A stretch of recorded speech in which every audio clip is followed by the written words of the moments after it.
Hey, what's going on, everybody? It's the Magic Perspective with Alex and Eric, and today we got a special guest, Mr. Andy Harrington. Thank you for joining us, sir. I appreciate it. No problem. So these two gentlemen had a very interesting conversation prior to us coming on here today. But before we get to them two, let me tell you what happened so far in the pregame press conference with Coach Clifford.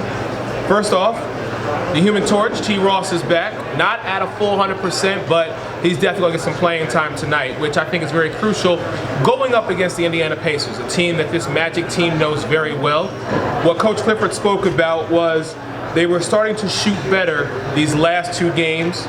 However, the ball hitting the paint was something that they want to definitely control. And also, Indiana doesn't really look at the first option when it comes to the team they're facing. So you've got to get this ball moving. I'm going to kick it over to these two guys to talk more about tonight and the matchup and the game itself. We were having a discussion. It wasn't spirited, but it was simple. You have Vucevic and Isaac on one side, and you got Sampson and Sabonis on the other. Sabonis has been a replica of Vucevic. He's been a double-double machine. So it would only make sense to put Isaac on Sabonis. He feels differently because of the matchup of Sampson versus Vucevic. I think Sampson will take too much advantage of Vucevic on the offensive end. I think Sabonis and Vuce just make more sense to put them on because Vuce is just going to get killed. And if they decide to put him in a pick and roll with Sampson, Sampson's way too athletic for Vuce. Sampson will blow right by him. It's going to put us in way too many defensive liability positions. I think what I would do instead put Aaron Gordon on Sampson and then guard TJ Warren with Isaac. I want our best defender, who is Isaac, who is potentially the defensive player of the year, to guard their best scorer on the wing. I understand that. I partially agree with that, but Warren and Gordon needs to happen because if you take Isaac and you put him on Warren, now you have a mismatch down low.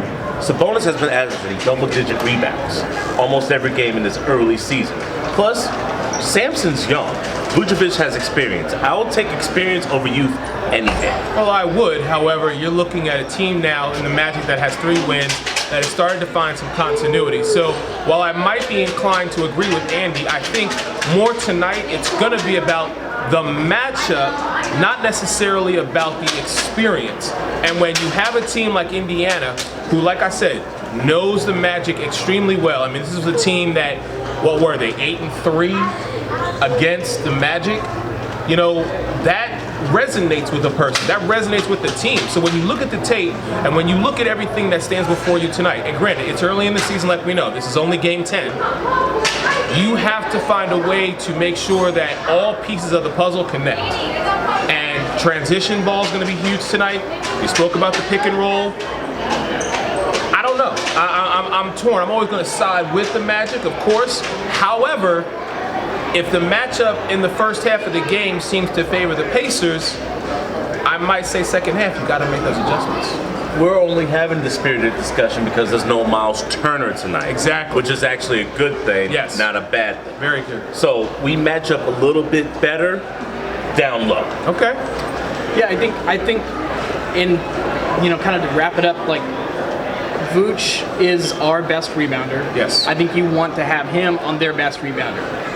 He's going to put the height on them. He has a height advantage against Sabonis.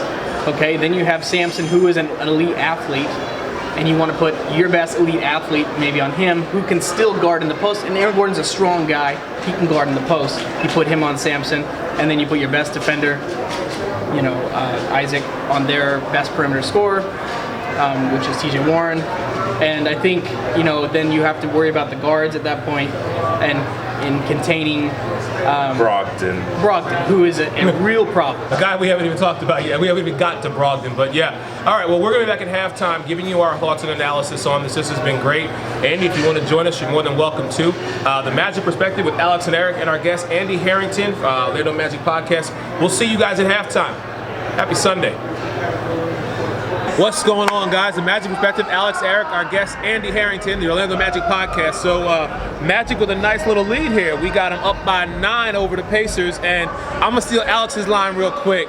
Not 1, not 2, not 3, not 4, 5. 5 Magic players, all with a three-pointer, and the Human Torch let everybody know, even on a bad Achilles, he is back shooting them like he used to. So, gentlemen, we talked about matchup in the pregame. What do you guys think about the matchup between Aaron Gordon and Warren? I'll go first. Warren's getting his. Warren has 10 points and he's got a rebound, but Gordon's definitely slowing him down. Warren really isn't the problem, though. Malcolm Brogdon has been shooting baby soft nice tonight. He missed that wide open three, but other than that, anytime he takes a shot, more than likely he makes it. Watch out for Aaron Holiday. Every shot he's taken has been a three-pointer, and guess what? He's 3 for 3 from the three-point land. And Doug McDermott, bouncing from place to place, well, he's quietly got 8 points. Everybody on Indiana who's playing is contributing, except for McConnell, he's only got 2. On the flip side, the Magic, 8 threes, 8 of 13, that's 61%. That's actually quite nice.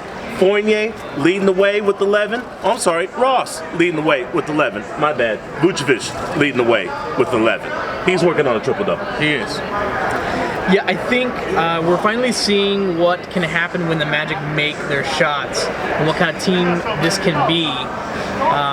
Paired with their defense, how good this team can be and how dangerous they can be. They could break this game out pretty easily if they start locking guys down in that pick and roll. That's where they're struggling the most right now on defense, is in that high pick and roll with Brogdon and with TJ Warren. And so if they're able to make some minor adjustments to control Brogdon and TJ Warren on that pick and roll, Vucevic drops a little bit, and maybe if he scoots up a little bit and we get some better help defense from the wing, from Isaac, we might be able to control Brogdon and TJ Warren. But that's kind of what Clifford designs his defense around, is a drop set for Vooch to kind of give them that little floater in the lane, and they are just making that floater over and over again. If we can control that, they've got no chance, because we're making our shots tonight.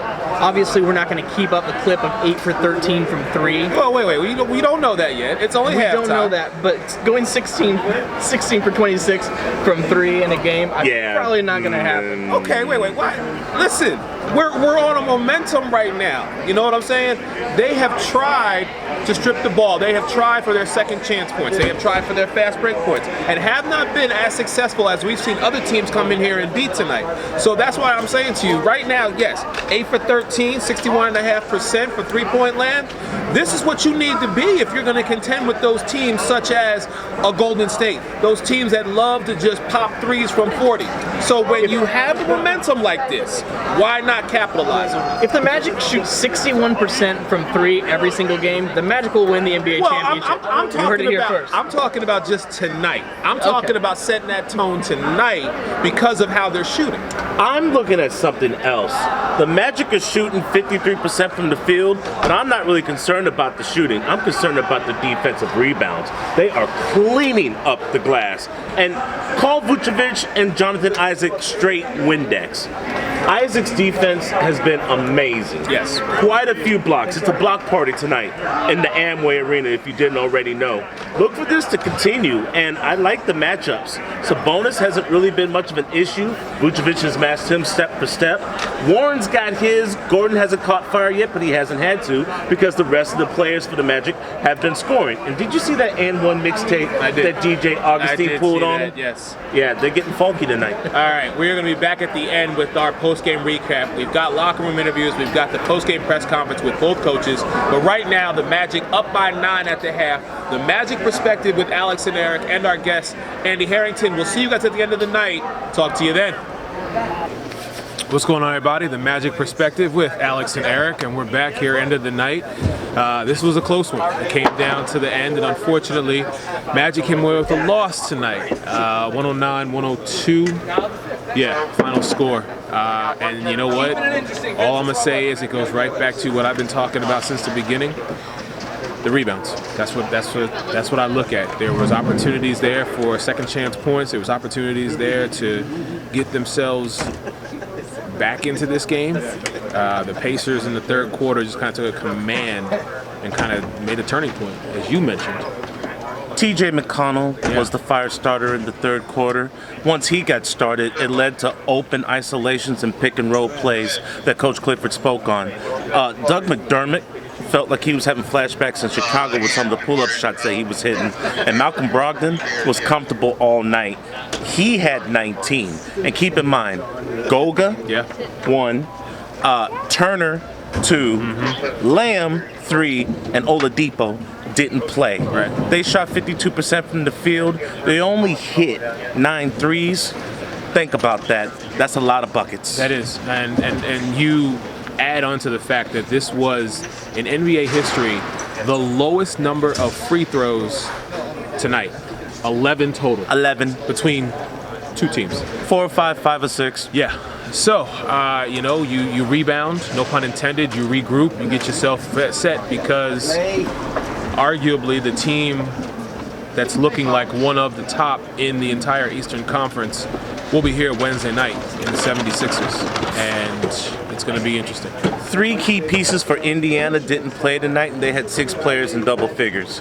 Something's got to happen with the rotations to where ISO ball gets shut down, fast break points get shut down, and mid-range buckets. But here's the thing. The Magic are trying to avoid the three-point shot. They're trying to avoid the layup. So they'll let people shoot that mid-range shot all day because they're like, listen, we'll give it to you. We just don't want the alley-oops, the dunks. We don't want the pulling up from 30. So, containing those mid-range shots, I agree with you, is something that they need to kind of adjust their gameplay a little bit. But at the same time, it's worked for them in the past when they've allowed other teams take the mid-range. Something that happened this game that you can't say for other games, Magic were actually bigger. They couldn't say that they were out-rebounded or outgunned. They were bigger than the Indiana Pacers. Indiana, they just hit the full throttle, and that third quarter was a game changer. Well, lights are going out. That means it's time for us to get the hell up on out of here. We'll be back Wednesday night. My man Alex, unfortunately, will not be joining us, so I'm flying solo here. Magic perspective with your man Eric, and it's going to be a rough night for me all the way around, because as y'all know, being a boy from Philly, now I got to be completely unbiased and down the middle on both sides, not favor one versus the other. But good luck. Thank you. But he'll be back Friday night when we play San Antonio. Pop. Yeah, absolutely. I'll be in the house. All right. We'll see you guys. I'll see you guys Wednesday. Magic Perspective with Alex and Eric. We'll be back on Friday. Until then, happy Sunday. And please, before we forget anything else tonight, make sure if you see someone active or reserve in the military, you wish them a happy Veterans Day. Because tomorrow is a day where we honor those who do the ultimate sacrifice and give us the ability to do what we love and have the freedom that we have. So with that, Magic Perspective, Alex Fleming, Eric Wilson, happy Veterans Day. Have a good night. So this is a little bit of extra footage for the Magic Perspective. I have Andy Harrington with me. He was with us for pregame and halftime, and I want to get his thoughts on postgame about the game. Well, the first half was a completely different story than the second half. Obviously, the third quarter is what really just destroyed the game for us. I think the team overall just came out with just a lack of energy, and defensively just didn't have it tonight. I don't know what it was, but the defensive pick and rolls, Vucevic, Fournier, and obviously we're just getting picked apart defensively. Their guards were getting into the paint, getting easy floaters, which is what the Magic normally give up.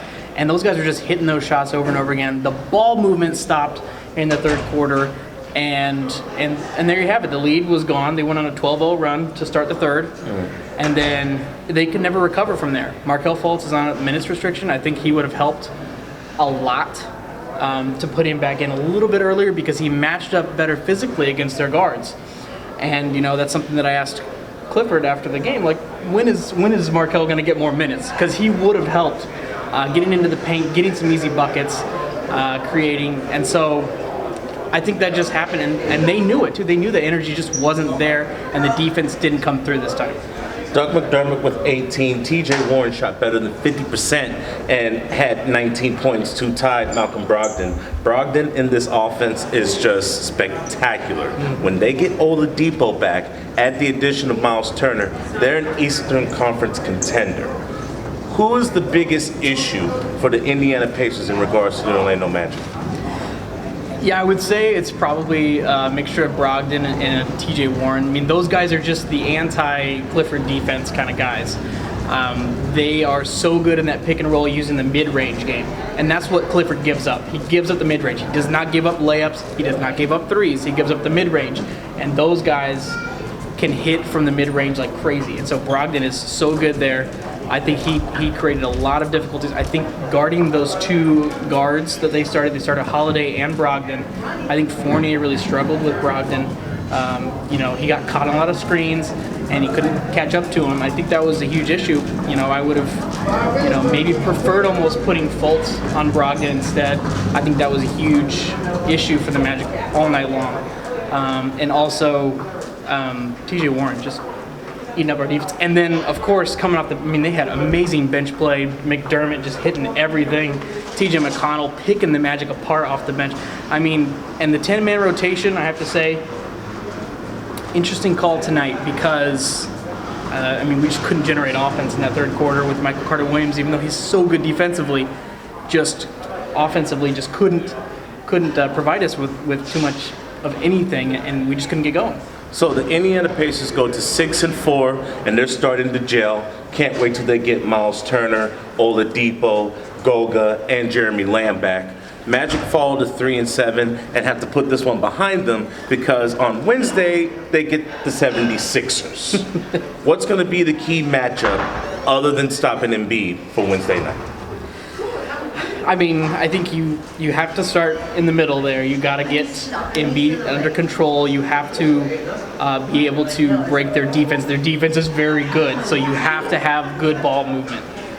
You have to create good ball movement. Put Embiid in pick and roll if you have to, but you can't do what you did in the third quarter and just let the ball movement be slow and sluggish. And this is one of the best teams in the league. This is a potential Eastern Conference contender. You're gonna go up against. You got to be sharp, and you got to be quick with your ball movement because I'm not worried about the defense. The defense is normally there. Tonight it wasn't. But normally the defense is there. It's the offense that you have to worry about, and it's the ball movement that's going to break down and shift that Philly defense a little bit so you can get open shots and you can get penetration. And playing Fultz more. I think it's time, but that's personally just what I would do. And especially against Philly. Revenge game. We're talking revenge game for Fultz. Check this man out. Andy Harrington, Orlando Magic Podcast. Alex Fleming. I don't need to tag. It doesn't really matter. I'm here. I'm going to be doing coverage.